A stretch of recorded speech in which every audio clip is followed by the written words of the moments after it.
Boa noite, meus queridos. Boa noite, pessoal.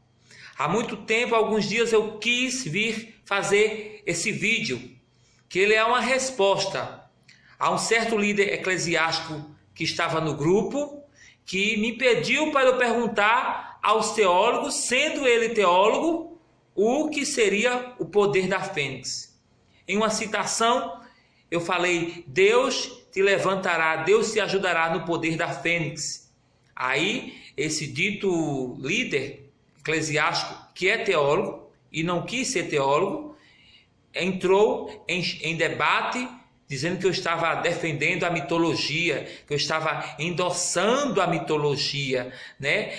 Por ter falado, ter dito na minha fala, na minha deixa, Deus te levantará das cinzas no poder da fênix. E ele disparou que a mitologia não tinha a ver com o cristianismo, bababá, tudo bem. E eu falei para ele que eu falei no sentido figurado. Essa expressão de vez em quando eu a uso no sentido de poder espiritual, poder de Deus, poder de ressurreição. Mas como ele me atacou e realmente desferiu os seus golpes, me acusando de herético, de heresia e tudo, eu vim aqui dar uma resposta para ele, muito segura do que eu aprendi na palavra de Deus, tá certo? Em primeiro lugar, eu quero dizer a ele que a mitologia não tem nada a ver com o cristianismo, ele está certo. Mas em outro lugar, eu perguntei a ele aonde tinha referência que falava sobre a ave fênix. Ele viajou na maionese e não disse nada, ficou bebeblê, bababá, e mandou eu perguntar aos teólogos, sendo ele teólogo. Então, ele está muito fora da palavra de Deus. Mitologia não tem a ver com o cristianismo, não tem a ver, tudo bem, mas a mitologia é falada na Bíblia. Porque o contexto em que envolveu muitos dos autores da Bíblia, eles estavam em lugares que tinha personalidades da mitologia, inclusive no que diz respeito à ave fênix. Moisés foi um dos autores dentre esses 40 autores da Bíblia. Acredita-se que Moisés foi o autor do Pentateuco e também do livro de Jó. E por falar no livro de Jó, o livro de Jó, dentro da ortodoxia cristã, seria o primeiro livro, o livro mais antigo, o primeiro a ser escrito da palavra de Deus. E foi escrito, acredita-se, por Moisés. E Moisés, aonde foi que Moisés viveu 40 anos de sua vida? Estudando as culturas, as ciências e tudo, no Egito.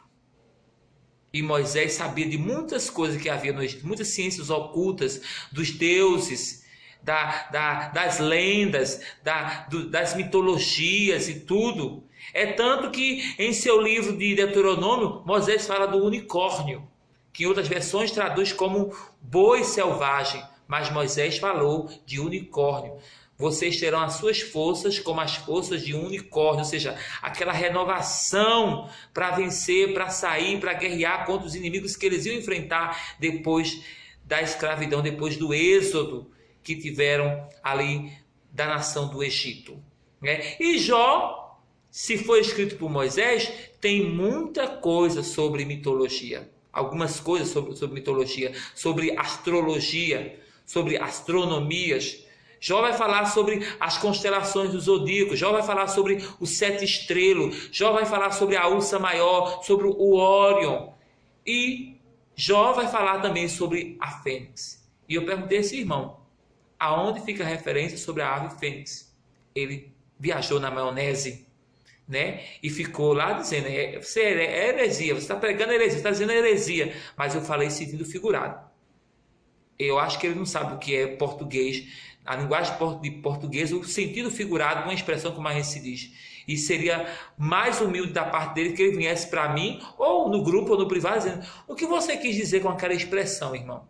Poderia ser ele, poderia ser até outra pessoa, e eu teria a humildade também de dizer, se caso eu me equivocasse, tivesse me equivocado, eu diria, poxa, eu deslizei, não era para ter essa expressão, alguma pessoa não vai entender a colocação que eu quis fazer, o sentido que eu quis dar e tudo.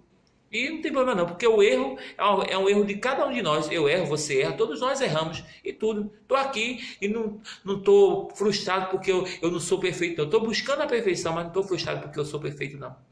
Porque Deus é que está me aperfeiçoando e tudo, né? Mas como o irmão que disse que mitologia não tem a ver com cristianismo, que eu concordo, tudo bem, né? Mas que eu perguntei aonde tem a referência do livro de Jó, no livro da Bíblia, sobre a ave fênix, que ele nem sequer nem citou Jó, nem citou a referência, nem nada. Aí eu vou dizer a ele também, o cristianismo pode até não ter ligação com a mitologia, mas na Bíblia tem mitologia, falando sobre mitologia. E o livro de Jó é esse livro base que fala sobre a questão da ave fênix. Eu aqui estou com algumas versões aqui e algumas versões que eu muito aprecio dentro dos meus estudos aqui. Umas 7 ou 8 versões que eu tenho aqui, né? E eu vou buscar em alguma delas. O livro, irmão, que tem falando a referência sobre a ave fênix, é o livro de Jó. Ele é o capítulo 29. Capítulo 29 no livro de Jó, versículo 18, né? Aqui nas Almeidas, geralmente nas Almeidas tem assim um título bem assim, bem uníssono nas Almeidas. Bom, quando eu falo nas Almeidas, são as versões. Eu falo na Almeida corrigida e revisada, na Almeida corrigida e fiel e na Almeida atualizada.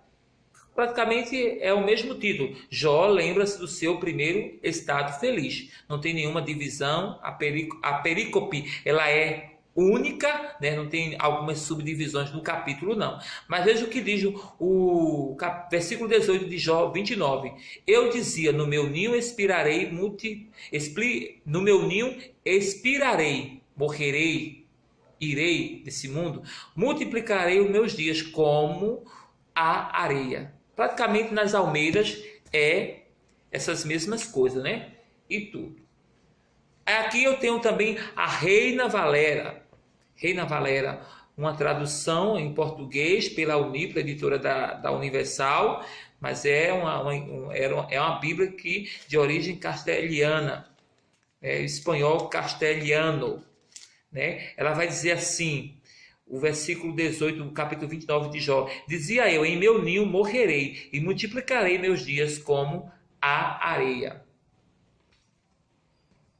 Eu também tenho aqui a NVI. A NVI vai me dizer assim, eu pensava, morrerei em casa, os meus dias serão numerosos como os grãos de areia. Aqui eu vou ter também a tradução da linguagem de hoje.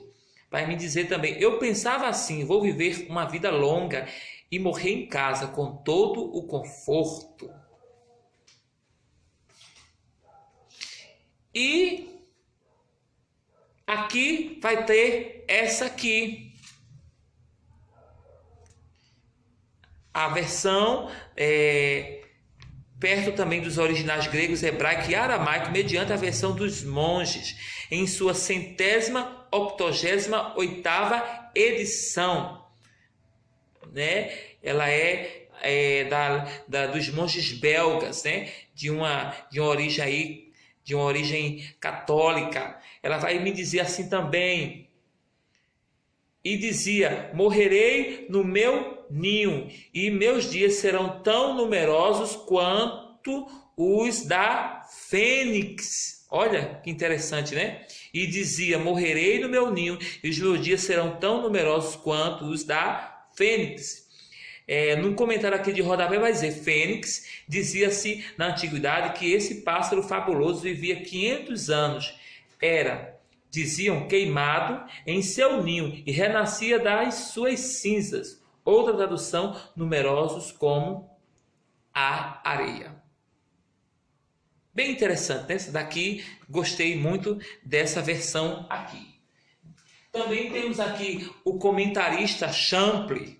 O comentarista Champlin, ele vai aqui na sua enciclopédia A Bíblia Interpretada Versículo por Versículo, ele vai dizer assim, eu dizia, no meu ninho expirarei. O hebraico original aqui é obscuro, nessa primeira parte do versículo 18 do capítulo 29 de Jó.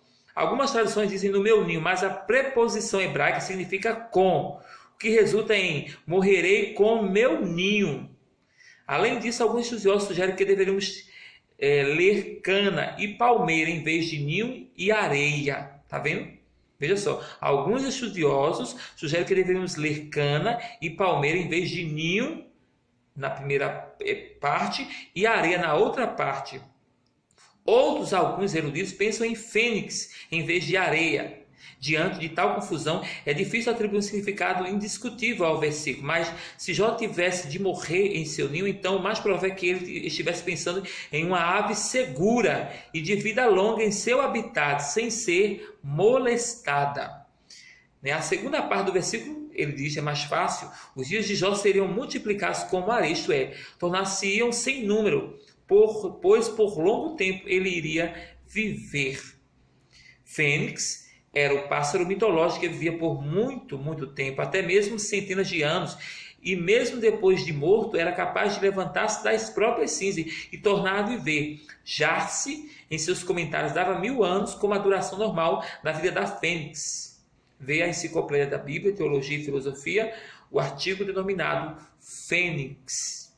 Então, deu para sentir um pouco, dessas versões que eu lhe trouxe para você. Muitas das nossas versões em português, assim, as Almeidas, a NVI, a Reina Valera, a tradução da linguagem de hoje, eu poderia até ter visto também na tradução do Novo Mundo, da Seita dos Testemunhos de Jeová, também trazem essa questão da fênix, trazem a questão da areia, os grãos da areia, Mas seja como for, eu acredito, dentro das minhas buscas e tudo, eu acredito que o contexto em que Jó estava e em que esse livro foi escrito, se foi escrito mesmo por Moisés, que esteve ali presente na cultura do Egito, sabia de tudo, eu creio que a palavra seria fênix.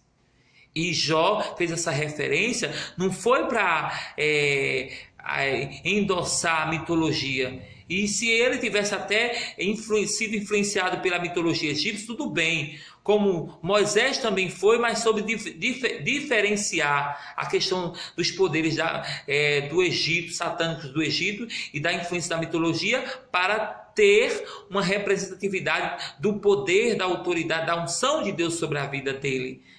Então eu acredito que nesse contexto aí, se realmente foi Moisés que escreveu o livro de Jó, como o Pentateuco também, da menção que ele faz do unicórnio em Deuteronômio, e dessa questão aí da fênix, que Jó postula aí que teria a sua vida prolongada como a ave fênix, eu creio que tem alguma coisa para nós tirarmos no sentido figurado do termo e da expressão que Jó tirou. Mas, infelizmente, alguns cristãos bitolados nos seus guetos denominacionais, no seu estreitismo teológico, aí vai ficar querendo criar caso e querendo dizer heresia, esse, aquilo, outro, isso que não está na palavra. Meu irmão, minha irmã, teólogo, pensante, não aberrante, vamos prestar mais atenção, vamos pedir mais luz do Espírito Santo. Tá? E até você que não é teólogo, que às vezes pode ter viajado na maionese, você também pedir a direção de Deus e meter a cara nos estudos, olha, e ler, estudar. O que acontece hoje? A gente gasta tanto tempo na internet jogando joguinhos na internet, conversar no WhatsApp, no Facebook, no Twitter, isso, aquilo outro, vendo coisas pornôs, isso, aquilo outro, discutindo ideias fascistas, ideias petistas, ideias bolsonarianas, isso, aquilo outro. E esquecemos de se aprofundar mais de algumas coisas e nos aprimorarmos mais na palavra de Deus, Então, esse texto aqui vale a pena você meditar, desse estudo que eu estou passando para você e dessa resposta a esse teólogo que me falou que eu estava dizendo heresia, herético, e eu perguntei a ele aonde fica o texto sobre a ave fênix, que ele não respondeu nem nada, ficou voando nas patativas da vida, e ainda quis estar certo. Pois é, Jó fez referência à ave fênix como uma questão de longevidade daquilo que ele queria ter, Ele estava no seu momento final, sua defesa final ali, diante de Deus, diante dos seus 3 amigos algozes e tudo, e ele fez essa referência. E o mais profundo de tudo, eu estudando, que esse versículo 29 e 18 de Jó, ele vai ser um texto messiânico, apontando para a ressurreição de Jesus Cristo. Jesus Cristo, ele é como se fosse a fênix divina. Eita, agora virou realmente um herético terrível mesmo e tudo. Sentido figurado. A língua portuguesa fala de sentido figurado, como diz assim, entre aspas, ou uma aspa, 2 aspas, é um sentido figurado, um parêntese, um colchetes, umas chaves, né? Então, é saber entender que colocação quer se dar, né? Não é sair disparando, e em pleno grupo, pessoas que às vezes não têm um nível para entender mais do povo, já não gosta de grupo, e vendo uma discussão no grupo, aí é que o bicho pega mesmo. Mas vamos ser mais comedidos, tá? Eu gosto desse texto, é um texto polêmico, complexo, mas é um texto que me traz luz sobre a questão da messianidade de Jesus. Jó, sem saber, estava apontando para o Messias, né? Sabe de Isaías? Isaías é considerado o profeta messiânico, porque ele é um dos profetas, é um dos muitos profetas que falaram de Jesus, mas ele é considerado o profeta messiânico porque ele é o profeta que mais falou de Jesus e as suas profecias tiveram cumprimentos nas páginas do Novo Testamento. Nós também temos os salmos messiânicos que se apontam para Jesus. Salmo 23, Salmo 96, Salmo 72, Salmo 63 e outros salmos que apontam para Jesus. Por isso chamados salmos messiânicos. Tem muitos textos na Bíblia, no Velho Testamento, no VT, que aponta para o NT. O VT ou AT fala do Messias, né, da vinda do Messias. E o NT já trabalha com a chegada do Messias, trabalha a própria vida do Messias, a encarnação, a vida, a obra, milagres, morte, ressurreição e assunção, e glorificação, e volta gloriosa, parousia do Messias. Então vai aí, tá certo? Eu não vou deixar de usar essa expressão, o poder da fênix, não, mas eu a uso no poder figurado. E de vez em quando eu a uso ela, porque eu gosto muito assim. Eu li no livro, aí tinha falando sobre a questão da fênix. Aí eu li no livro e digo, vou buscar saber o que é isso. Aí na própria Bíblia eu encontrei essa referência sobre a questão da fênix. E eu me encantei assim tudo, não pela questão mitológica desse pássaro, mas da referência que se tem da expressão que Jó quis dizer, apontando para o Messias. E para finalizar, numa fonte extra bíblica, aí vão dizer, eita, ele agora está saindo da palavra, né? Aí eu vou aqui no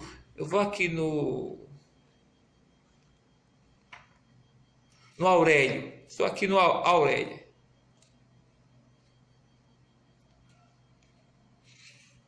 Aqui, Aurélio. Vou aqui no Aurélio só para definir, né? O Aurélio é um substantivo feminino, ave mitológica que, segundo a tradição egípcia, durava séculos e queimava, renascia das cinzas. É um primeiro significado. Segundo significado figurado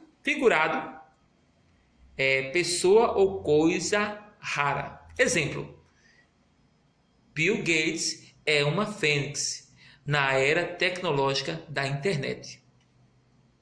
O que eu falei? Eu falei mitologia aqui. Eu envolvi Bill Gates em mitologia. Não envolvi Bill Gates em mitologia. É um sentido figurado. Ele é uma fênix. Bill Gates é uma fênix na era tecnológica da internet. Ou seja, ele é uma expressão, é um expoente, é uma luz, é uma pessoa brilhante na era tecnológica da internet, com a Microsoft, os Windows 7, 10, 13, 8, por aí, né? Então é bom saber disso. Há sentido teológico, sentido figurado em muitas coisas, que a gente precisa saber disso e tudo, para não sair dizendo tantas besteiras, né? E para finalizar aqui nessa minha resposta a esse teólogo que me pediu para perguntar aos teólogos sobre a questão da fênix, e ele, sendo teólogo, não soube perguntar nem dar a referência